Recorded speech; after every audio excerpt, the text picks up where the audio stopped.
ఇప్పుడు ఈ మిరకాయలు అయితే తిరిగేలా దానికోసమే నువ్వు ముందర ముట్టు నేను ముందర ముట్టు అని కలిసి వాదలాడతాము. దేనికోసం అంటే పనికి జాగలేదంటే ముందర ముట్టును నోటుకు వచ్చినట్లు తిడతారు.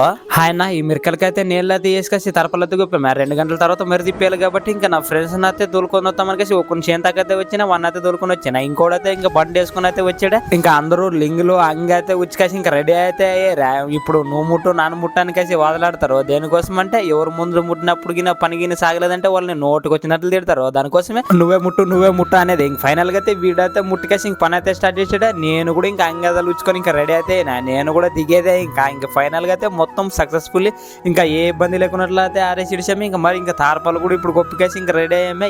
ఏంటంటే ఇప్పుడు వీరిద్దరు పొలంలోకి ఎవరికొకరు పొలం దగ్గరికి అయితే పోవాలన్నమాట. నేను ఇంకా ఫైనల్ గా వాదలాడేసరికి వీని పొలం దగ్గరికి అయితే వచ్చినా. దేనికోసం అంటే వీని పొలంలోనే పని కొద్దిగా ఎక్కువ ఉండదు అనమాట. దానికోసం వీని పొలం దగ్గరికి అయితే వచ్చామే. ఇంకా నీళ్ళు అయితే కట్టుకేసి ఇంకా ఒక మోపు సప్పాతే కోసుకునేసరికి ఇంకా పొద్దు కూడా మునుగు ఇంకా రెడీగా ఉండదు. ప్లీజ్ మీరైతే సబ్స్క్రైబ్ చేసుకున్నాండి ఇంకా.